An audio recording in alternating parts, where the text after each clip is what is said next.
Article 2 is on the executive branch. So again, the government's divided into 3 branches: the legislative, which is the House of Representatives and the Senate, the executive branch, and the judicial branch. Those 3 are 3 of the 5 areas for checks and balances. They all have their own functions, and they all have ways to counteract the actions of others. What are the other 2 that are missing from that list?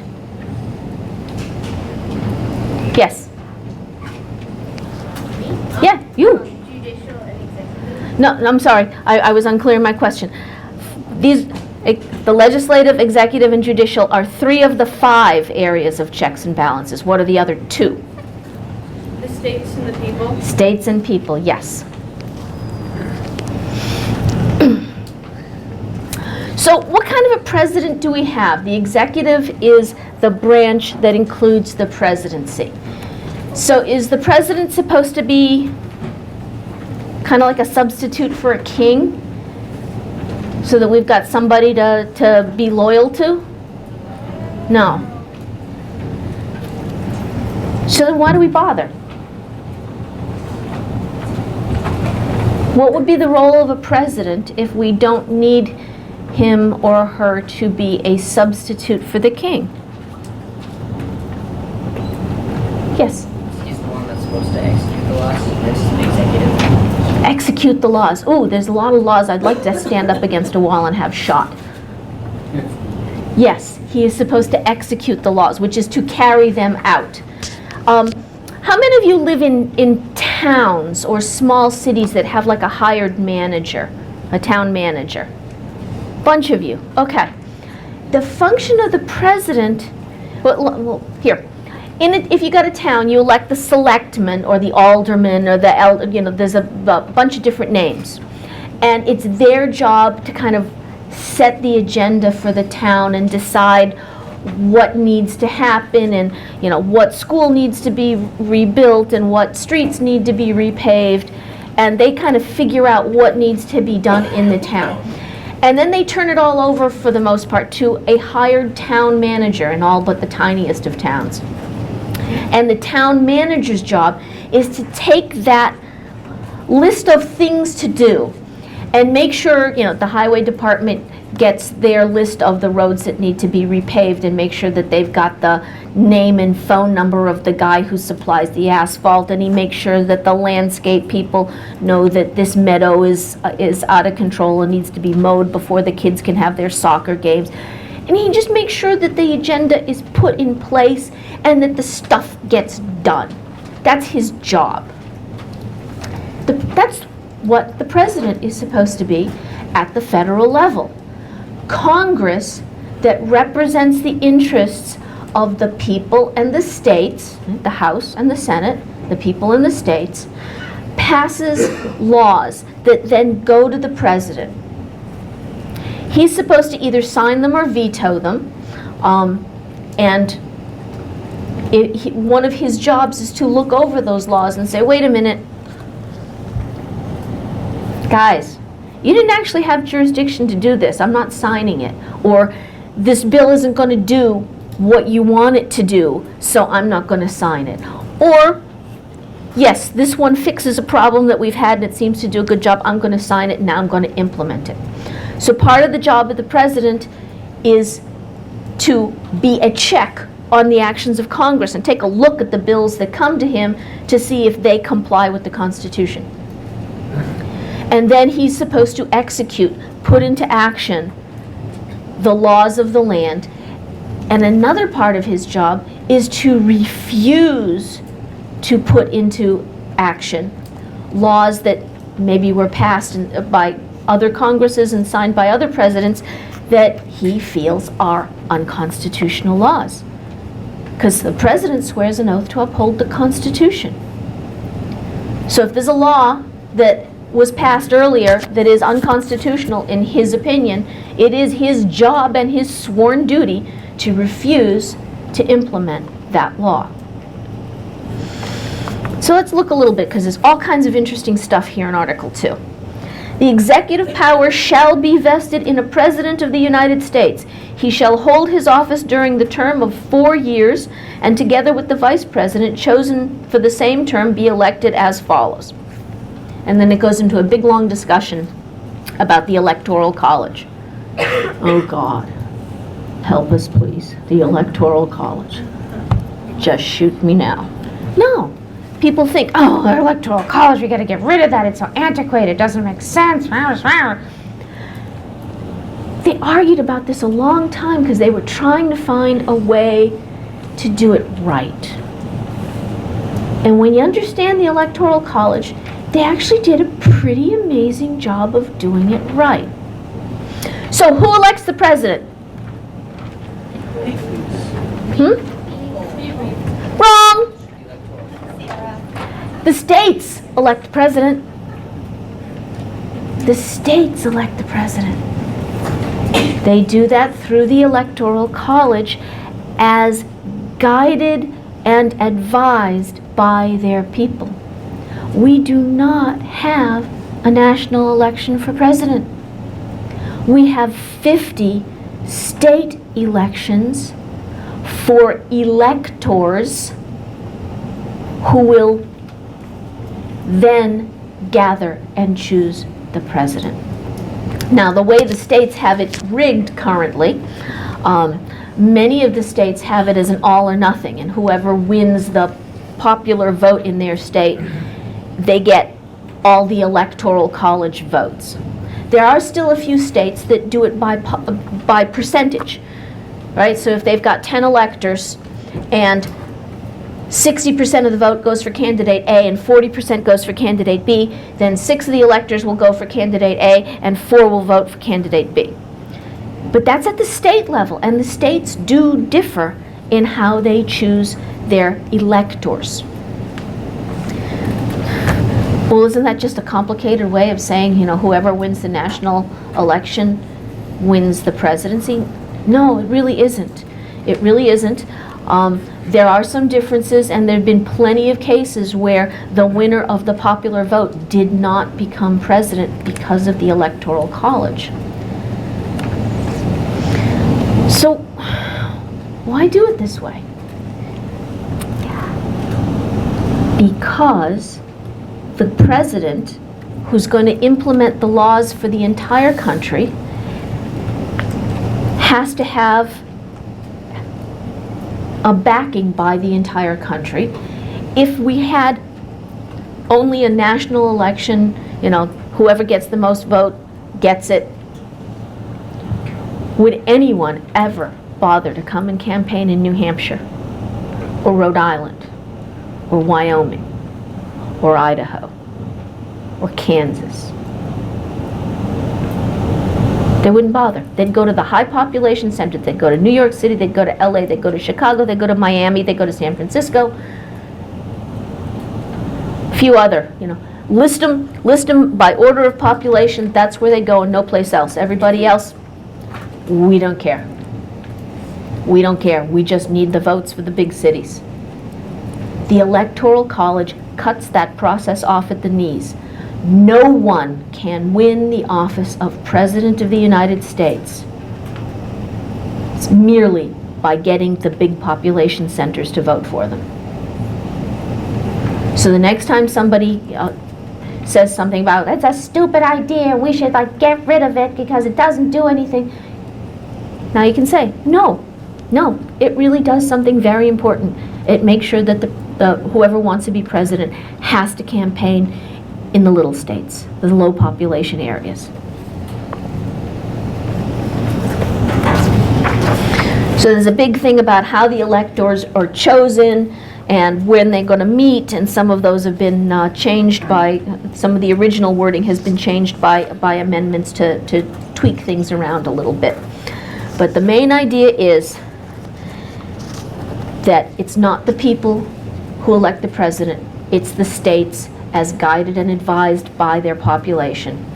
And the Electoral College guarantees that you have to have a wider base of support than just the high population centers in order to become president.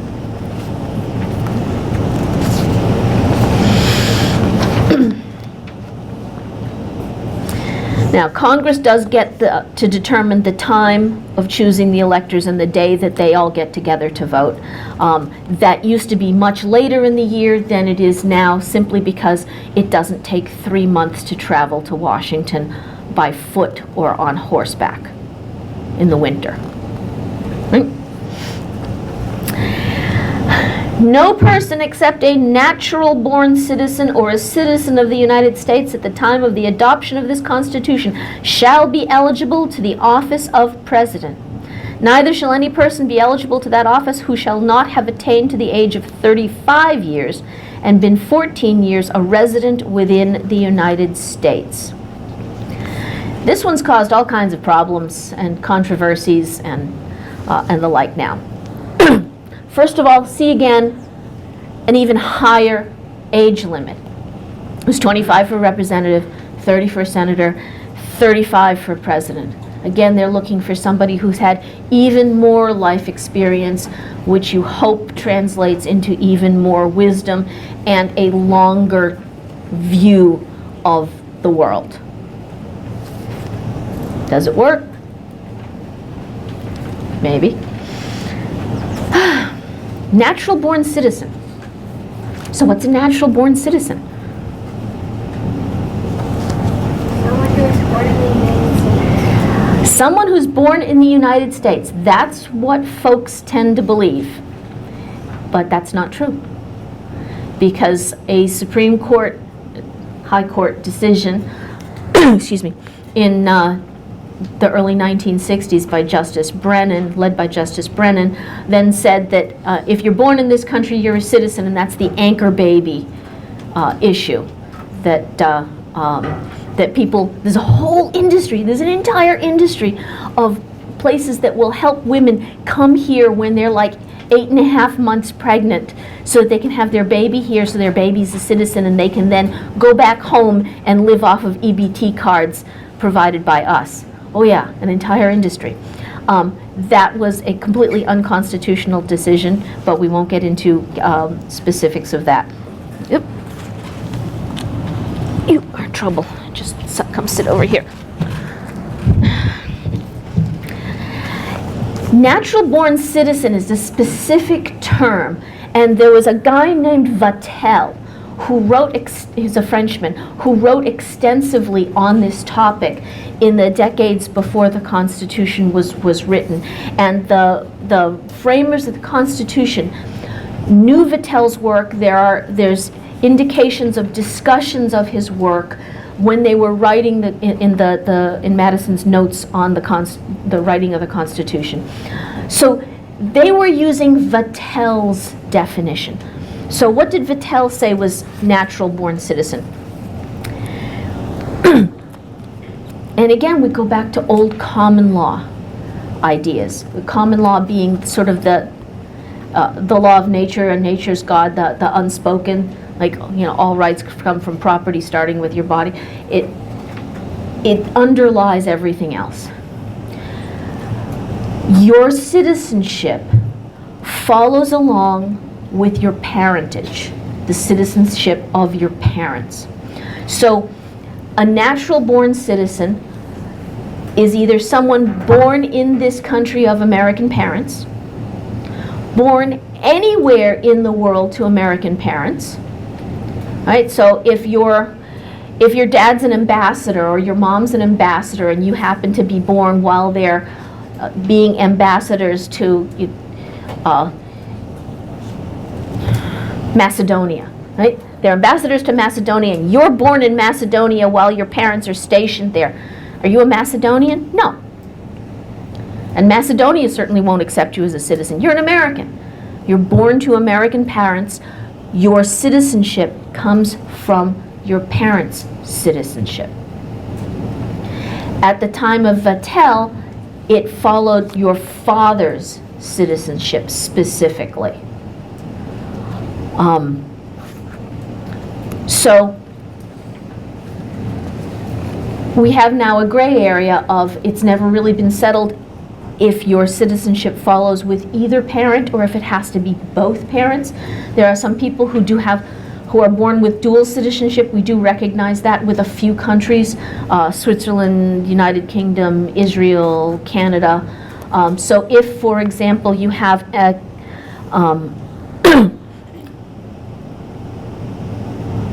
American parents who are permanent residents of Canada, if you happen to be born there, you can be considered a Canadian citizen as well as a U.S. citizen. But natural-born citizen means that your parents were citizens of the United States when you were born.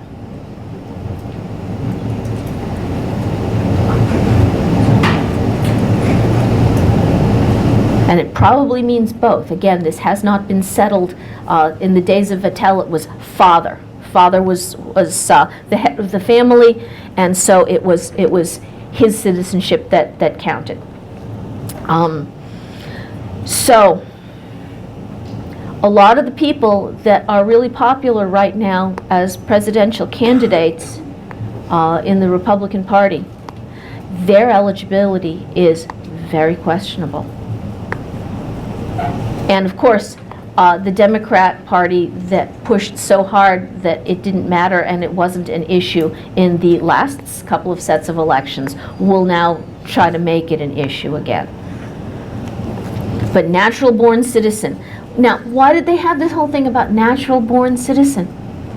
Because in the executive position, the person whose sole duty is to support the Constitution and apply the Constitution and to be the figurehead for the country, they wanted no divided loyalties.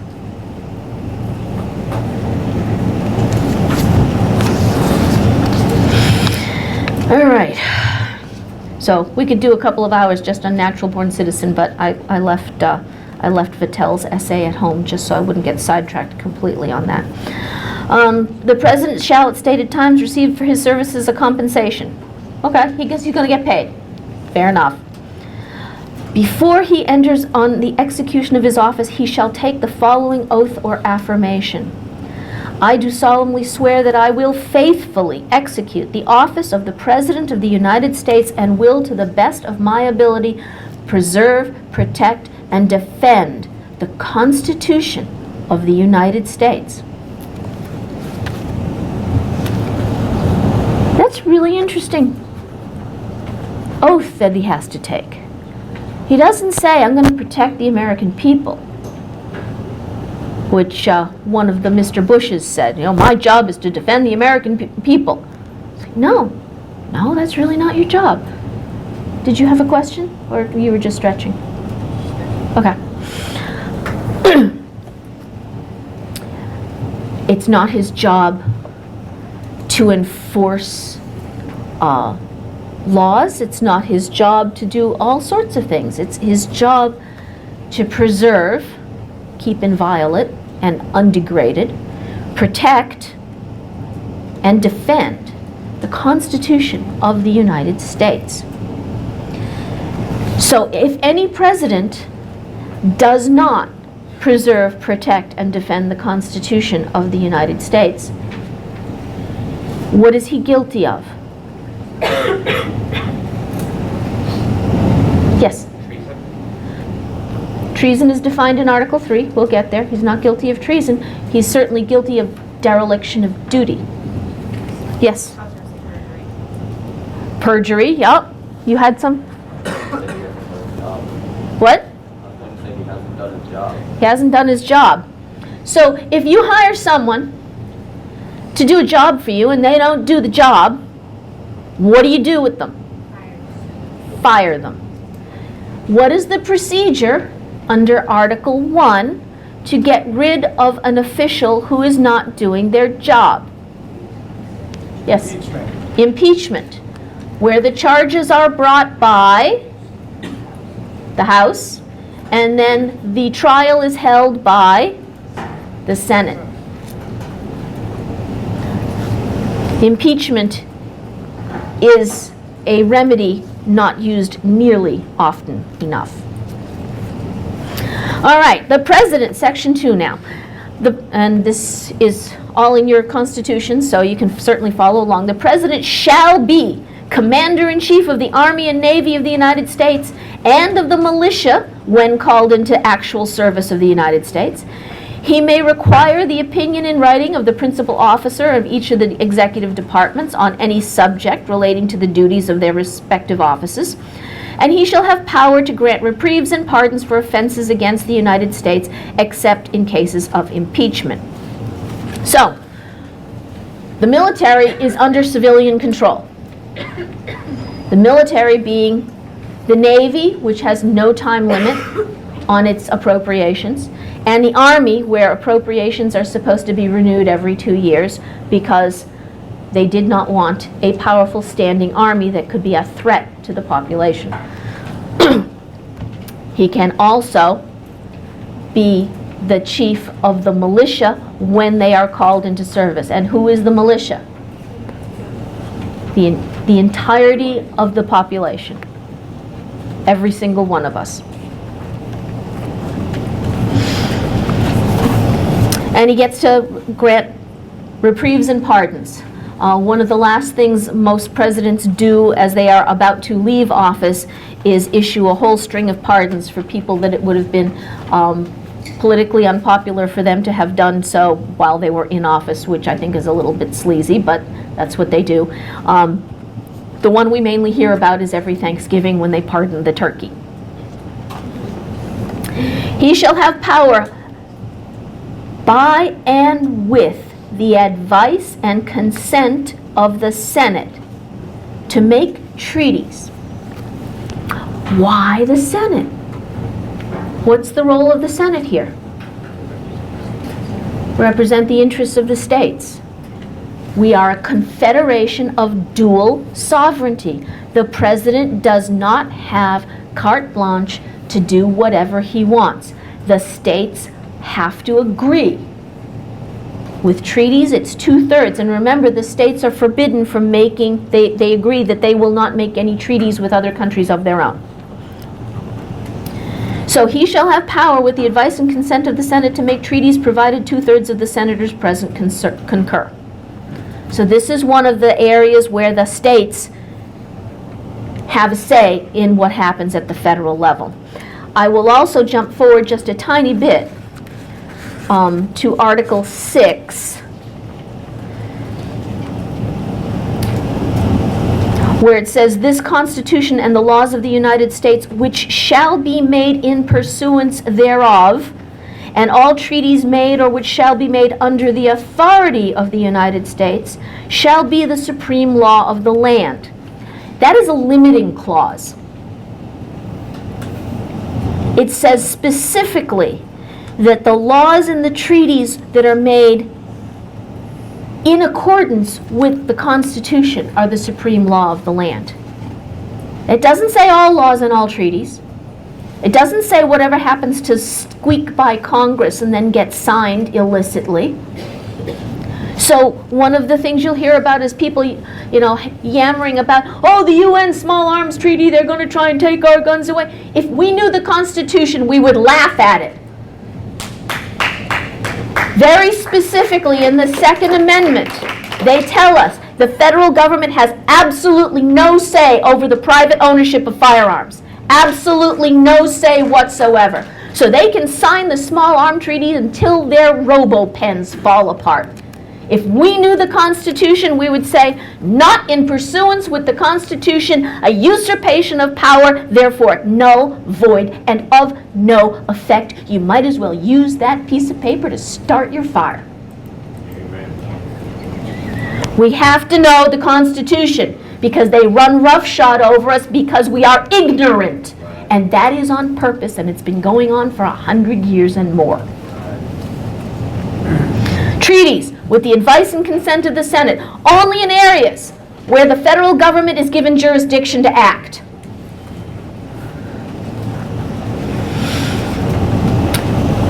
He shall nominate, and again with the advice and consent of the Senate, and appoint ambassadors, public ministers, consuls, judges of the High Court, other officers of the United States whose appointments are not otherwise provided for. Again, these are people who are going to run the federal government for the states. So the states, through their senators, get to have veto power and say, no, we don't like that guy. We don't think he's going to do a good job. He doesn't get it. No, that lady, according to the history of her actions, is not going to fulfill the duties properly. She doesn't get the job. No. This person, yeah, we like this person. They've been honest, they've been honorable, they understand the Constitution, they're going to do a good job. Yes. This also specifically says that it doesn't specifically say, it says that the president can require opinions in writing and that he has officers under him. That pretty much says that executive orders are legal, but only in order so that the president can do his duties. Executive orders are basically for things like, I need to report to Congress on the state of the drought in Texas. You, Alex, I need you to go and talk to the people in the counties in Texas and bring me back a report. Here's your executive order authorizing you to get the information from them. Because I can't make a report to Congress without the information, and I'm too busy with other stuff. Here's your executive order. Go talk to the Texans and come back when you're done. That's the kind of executive order that is legal. Executive orders, in order to do things that are unconstitutional or that the Congress won't do, are completely, utterly, totally illegal. Usurpation of power not granted, null, void, and of no effect if we know the Constitution. All right, the president can fill up some vacancies temporarily. He shall, Section 3, he shall from time to time give the Congress information on the State of the Union. This is about the only constitutional thing that the last half dozen or so presidents have actually done. They give the State of the Union address, which is more like theater than anything real, but they are required to give a report on the State of the Union, and they actually do it. And recommend to their consideration such measures as he shall judge necessary and expedient. Congress has pretty much turned over their duty of setting the agenda for what needs to happen to the president, and that is not something that they actually have the power to do. They are given the power and the authority to make all laws necessary and proper to carry out their duties. They are actually not given the authority to say, we don't want it, you do it for us. And that includes the creation of the Federal Reserve System. To Congress is given the power to coin money and regulate the value thereof. They are not given the authority to create a non-governmental entity, agency, system, shadow group to do it for them, where they can then disavow all knowledge. That is not legal. That is not constitutional. They had no authority to do that. All right. Here's some more of the duties of the president. He shall receive ambassadors and other public ministers. So this is one of the reasons that we sort of need an executive. You know, if an ambassador comes to us from France or from Greece or from Macedonia, somebody's got to be the one to shake his hand. You can't have it, 535 handshakes with all the representatives and senators. The poor ambassador's arm would fall off. So the president gets to be the figurehead who receives the ambassadors, who holds the state dinners, etc. That's part of his duties, is to be the symbol, the living symbol of the United States to other countries, who are all, at this time, remember, run by kings. So they don't want to, they want one person to discuss things with, not 500. And he shall take care that the laws be faithfully executed. There's his job. Preserve, protect, and defend the Constitution of the United States, and one of the ways you do that is that all constitutional laws have to be enforced. If it's not a constitutional law, you can't enforce it. You may recommend to Congress that they repeal that law because it is unconstitutional, and that in no case will you enforce it because it is unconstitutional for reasons A, B, C, and 4. And he shall commission all the officers of the United States to fulfill various positions. All right, Section 4, the President, Vice President, and all civil officers of the United States shall be removed from office on impeachment for and conviction of treason, which we will get to the definition of in the next section, bribery, or other high crimes and misdemeanors. High crimes and misdemeanors, that's something like really big, right? That they did something really horrible? No. High is the level of their office. President and vice president are some of the highest offices in the land. So any crime or misdemeanor that they commit is at a high level because that's the level of their office. This is, again, very commonly misunderstood. They think the bar for the bad thing is up here. No, they're already up there, so the bar is only this big. You know, if I'm standing on top of that table, a bar a half an inch above the table is all I have to cross. And that's a high crime. I'm already at a high level, any crime or misdemeanor. The president is representing the entire country. He needs to be someone of principle and virtue and integrity. All right. You had a question? Okay. What was your question? What does misdemeanor mean?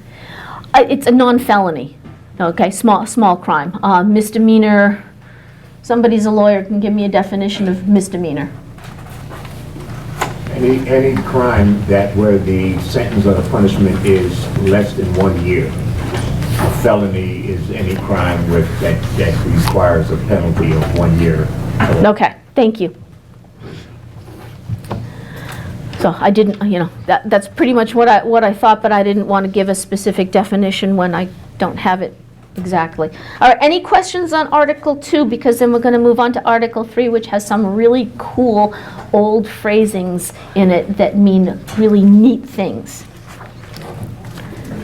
Questions in the minds of concerned young Americans of today. All right, Article 3.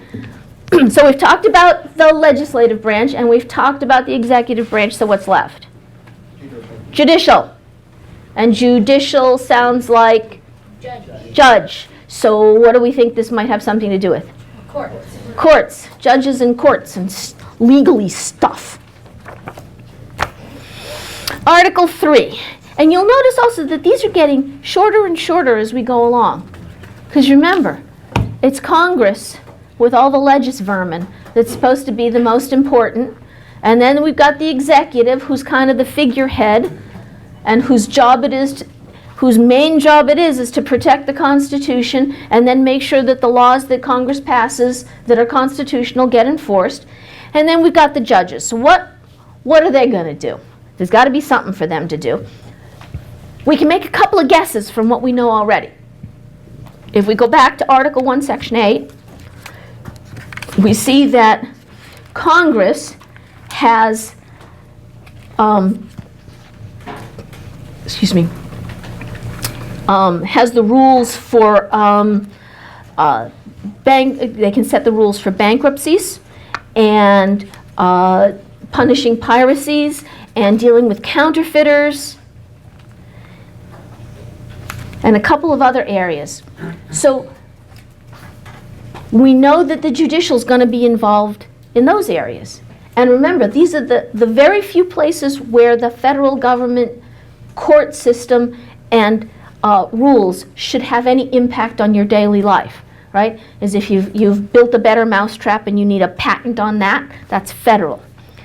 Bankruptcy, you go bankrupt, you lost your job and you can't make any of your payments. And it's funny because bankruptcies goes back to the Anglo-Saxon tribes in like the 900s.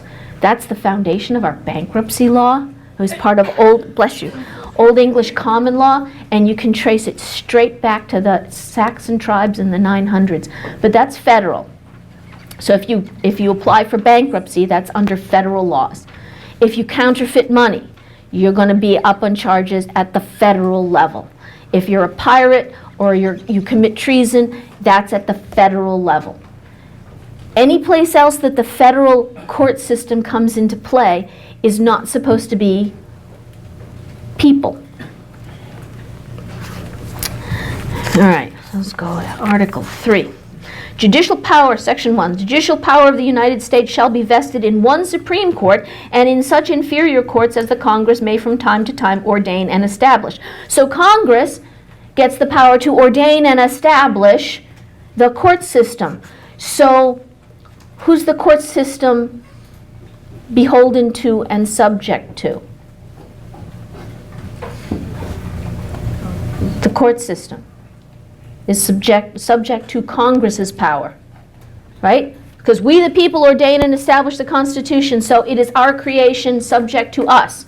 Congress gets to ordain and establish inferior courts, so Congress is in charge of those inferior courts. The judges, both of the Supreme and inferior courts, shall hold their offices during good behavior. Does that mean that they remember to use their napkins and say please and thank you?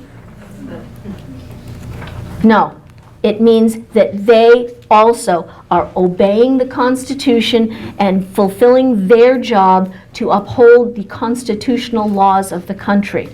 It also means that they are, in their personal lives, ethical, moral, virtuous, and have integrity. And that if they do have specific knowledge of a case, that they remove themselves from hearing that case, which is called recusing.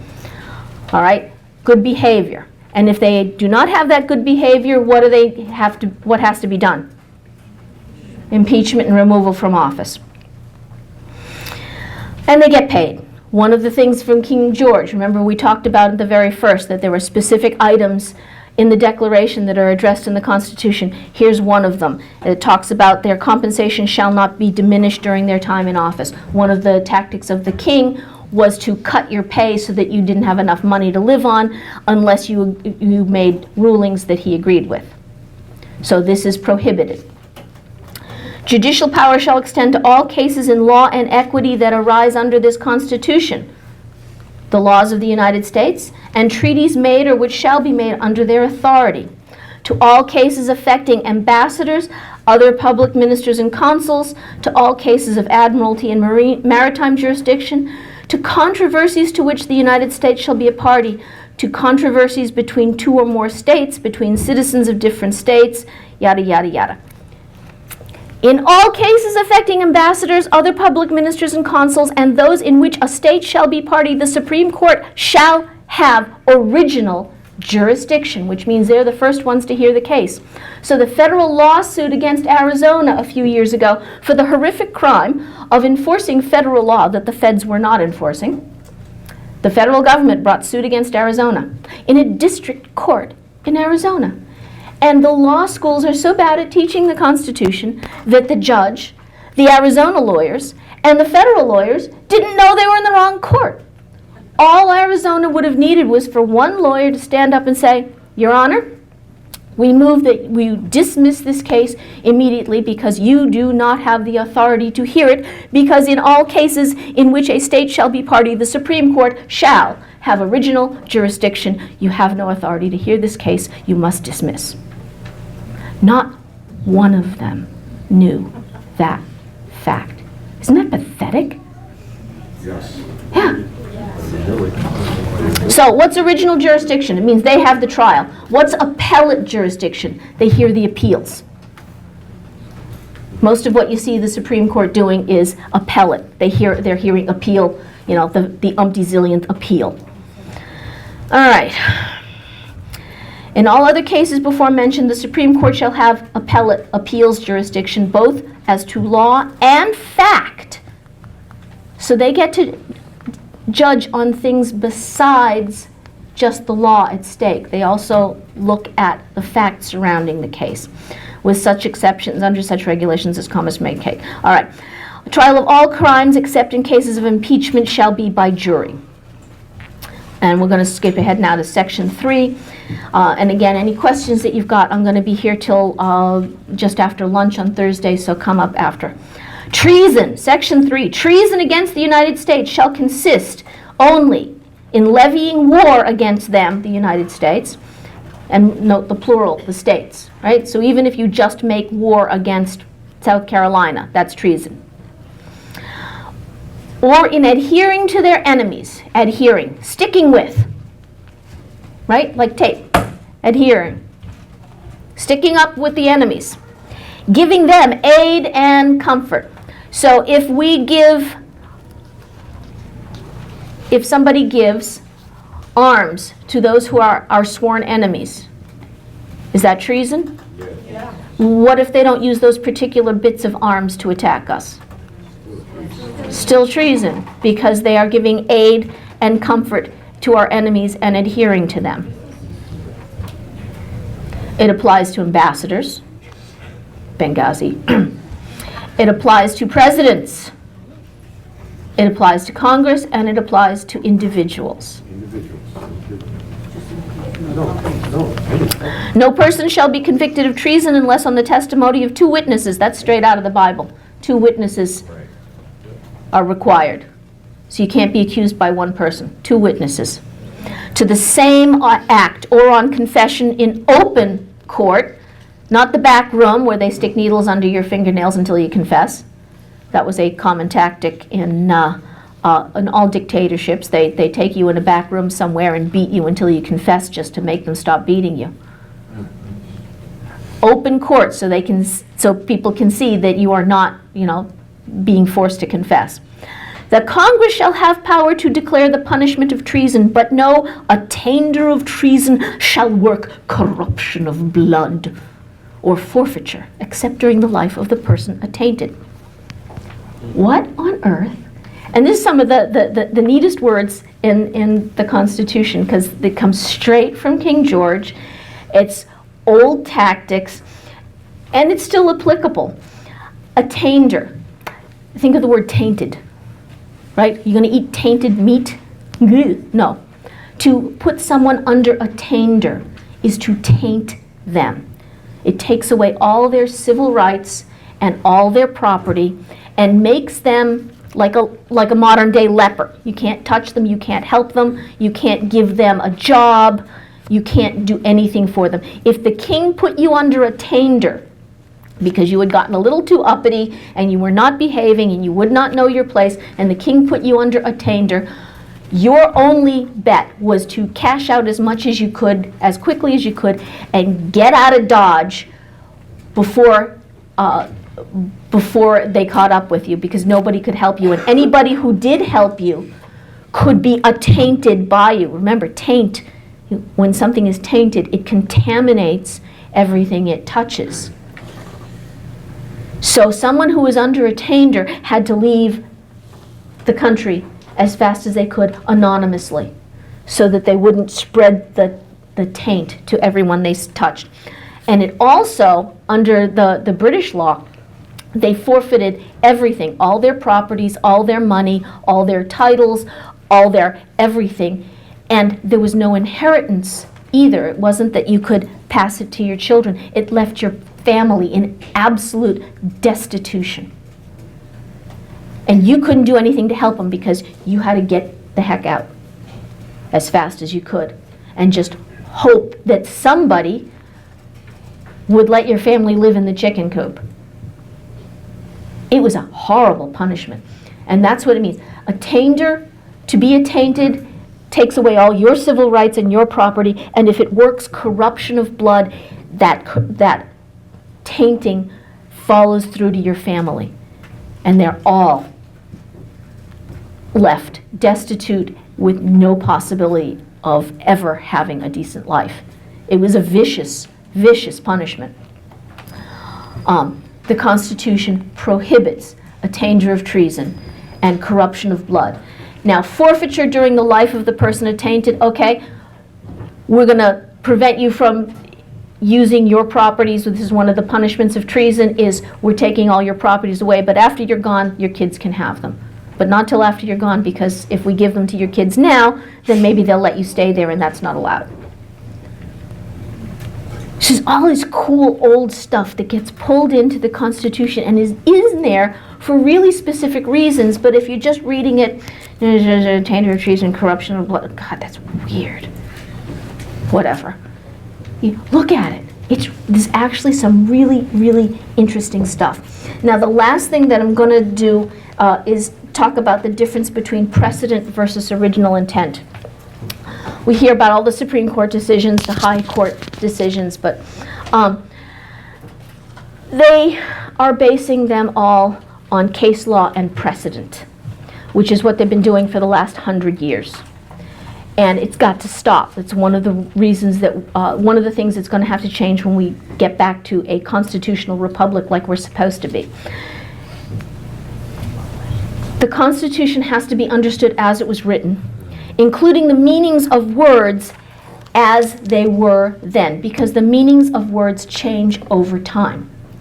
Nice used to mean bow-legged. Gay used to mean happy.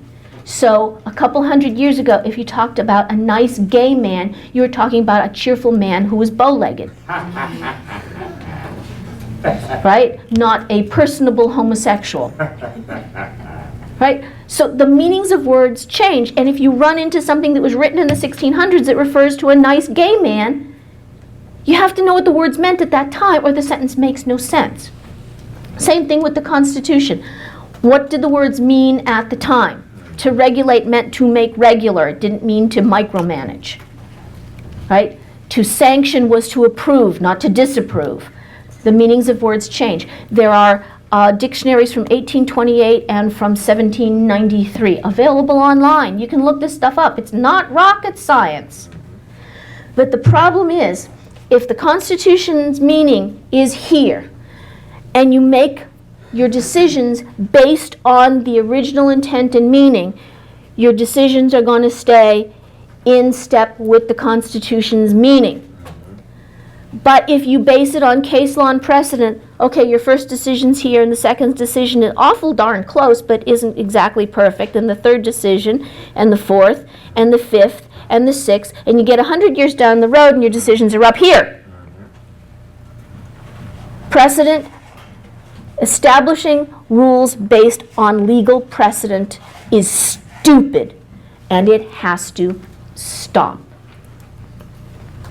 So that's one of the things that we need to understand and get back to. Questions on Article 3, because I'm running out of time. I got 2 minutes for questions. Yes, sir? So attain, is that just, I kind of missed the first part. So attain, is that like a biological punishment, or is it just basically forfeiting? No, it basically turns you into a social leper. They shun you. All right? Yeah, you're shunned. You're shunned. Nobody can help you if they know who you are. Nobody can give you a job. Nobody can cash your checks. Nobody can talk to you. Nobody can give you a boat ride from England to France. If they know who you are and they help you, then they're in trouble too, because you are tainted. So it's kind of like a social disease, thing like that. Pretty much. You know, basically, you are no longer allowed to live in this society, and anyone who helps you is in trouble. And by the way, we've taken away everything you own. Neener. Yeah, I can get it. Yes? I'm reminded of the Pirates of the Caribbean movies where Jack Sparrow was branded with a P for pirate. Yeah. I haven't watched, I only watched the first one of those movies, but, it's sort of the same idea that you've set somebody apart and they're supposed to be treated differently because of who they are and what they've done.